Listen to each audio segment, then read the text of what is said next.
Well,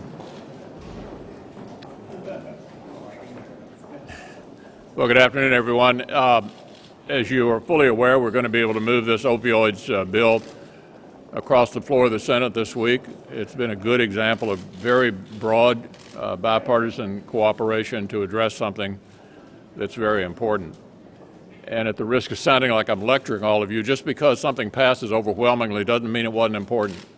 And this is a very timely response to a problem that all of us are experiencing out across the country. I was pleased yesterday to get a letter from the Democrats indicating they want to have a regular order appropriations process. As you know, I've said that repeatedly.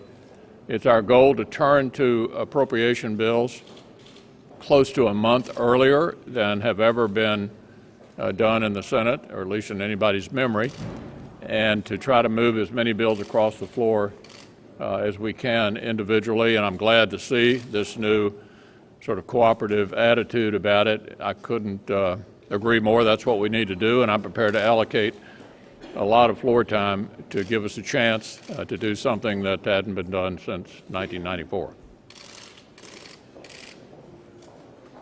I find it somewhat amusing that the Democrat leader and his colleagues are castigating Republicans for letting the American people have a voice in who gets to select the next justice on the U.S. Supreme Court, because we actually are using a playbook that the Democrats wrote, starting with Joe Biden, starting with Harry Reid, Chuck Schumer, and clearly my constituents back in Texas, and I think my sense is people at large, don't want this lame duck president tilting the ideological balance of the Supreme Court for a generation so he can have a court that would rubber stamp his executive overreach and his unconstitutional acts.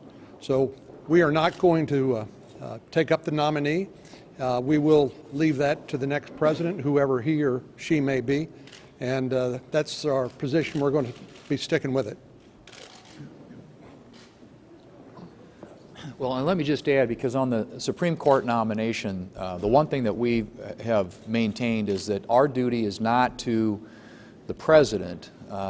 We answer to the American people. And as Senator Cornyn pointed out, the American people deserve to have a voice in this nomination, in this position. And they're going to have that opportunity to have that voice in the election that we're already underway with. And that's not an opinion that's simply a Republican opinion. That is also an opinion that's shared by some Democrats. As was pointed out, Senator Biden back at the time made it very clear that when a political season is underway, that there shouldn't be an appointment made until that political season is over with, until that election is over with and a new administration. And that's a view that we share. That's a view that the American people, we believe, agree with. And we think it's not about the personality, it is about the principle. And so the Biden principle is something that we happen to agree with.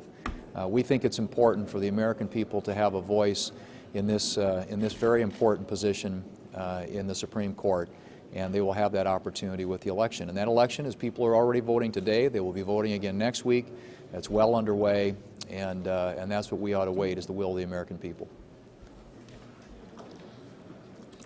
I want to talk about the fact that the State Department decided to divert $500 million from its funding to the UN Green Climate Fund. This is money that's not been approved, not been appropriated, not been authorized to be used in this way. The UN Green Climate Fund has not been authorized, let alone moving $500 million of taxpayer dollars to it.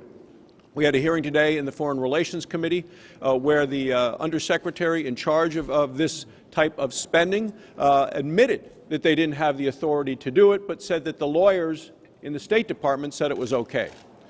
Well, there is something called the Anti-Deficiency Act, which says that bureaucrats cannot spend money that has not been authorized. That comes to Congress. So whether it's the State Department, the President, the State Department lawyers, they are not Congress. Congress has the authority to do this. They chose not to alert Congress to the fact that they had spent this money. We had found out about it. And when you take a look about the deep distrust that we have between Congress and the administration, it is stunts like this that continue to deepen that distrust of this administration. $500 million is an incredible amount of money. There are other things it could be used for, including putting it back in the Treasury. So the State Department can now expect to have their budget and their funding under significant scrutiny. If they have $500 million that they can just play a shell game with, that's not what the American people expect from their government. The money that is now being sent for this UN climate slush fund to people around the world that agree with the president's priorities in this effort, those are not the priorities of the American people. So on the bill we're dealing with opioid abuse, in 2014, 1,000 Missourians died from drug overdoses. Since 2007, 3 times as many people in the city of St. Louis now die from drug overdoses. One of the reasons that early last year, the committee that I chair, the appropriating subcommittee that I chair, took this up. We increased funding for these accounts by 284%, a substantial amount of money available now to be even more specifically directed by the Congress. I have a couple of amendments. One would allow medicine to be used to deal with opioid abuse issues. Another would expand the access we have for behavioral health by looking at something that's already started, excellence in mental health, and finding more locations where behavioral health is treated just like all other health. It's an important issue. It should get a big vote, but certainly it's an issue that the administration wasn't talking about 2 years ago, the Congress addressed last year with funding, and now we're going to more specifically define ways that money can be spent to fight this opioid challenge in a better way. On the opioid crisis, what is Congress going to do to address the border security and the drug cartels that are bringing the drugs into the United States? Well, this particular bill is about opioids, and the border security issue is a huge problem, a huge problem. You can't do every single thing in this bill. Senator Blunt and his subcommittee already appropriated $400 million last year specifically designed to deal with the treatment side of this, and that's what this bill is about. We can't address every single aspect of the problem in this bill. Senator Blunt, as you know, there's increased talking in the party about the prospects of a broker convention. In your view, is this part of the process, or do you have any concerns with this? Manu, you know, I've tried to be pretty consistent in not expressing my opinion about the presidential race, and I have many flaws, but inconsistency in public statements to you guys is not one of them. And so I don't really have anything to add. I understand the rules of the convention are that when you get to 1,237 votes, you're the nominee. And we're focusing on our business here in the Senate.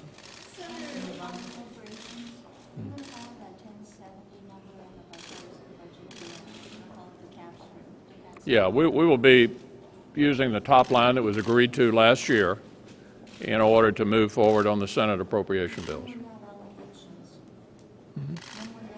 Later.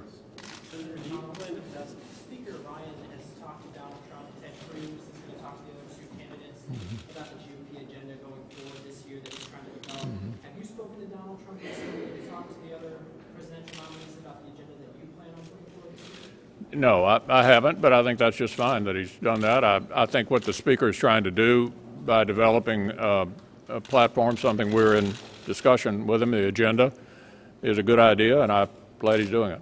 Senator, some of the Democrats say they want you to avoid poison pill writers. Do you know what those poison pills are, and are you committed to avoiding them? Look, I'm pretty optimistic that we're going to be able to go forward with an appropriations process. I think we've made a lot of progress. I think they were extremely uncomfortable with where they were last year, preventing us from getting on any particular bill. And I think they also realize that now we've agreed on a top line for this year. They're straining for some other reason to obstruct, and I don't believe they will. I think we're going to have a pretty successful appropriations process. Those poison pills, though, do you know what to avoid? Well, you know, a poison pill is in the eye of the beholder. You know, my provision, I think, is always terrific.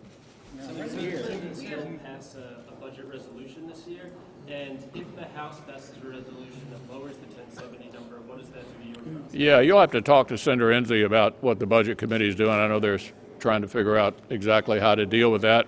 But regardless, we have the top line for this year, and we're going to go forward with appropriations. Senator McConnell, where do you believe, knowing where your position is on the Supreme Court, what about the lower courts and other nominations that are moving forward? At what point does the so-called Thurman rule, or what you might call the Leahy rule, kick into effect this year?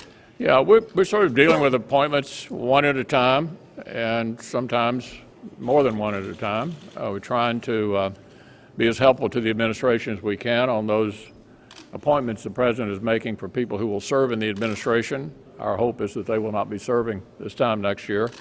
So we're sort of working our way through it, taking them one at a time. Leader McConnell. With regard to the presidential race, is it your view that you can be a good Republican and not ultimately support the party nominee for president? Well, I can only speak for myself. I intend to support the nominee of our party. Leader McConnell. Okay, thanks everybody.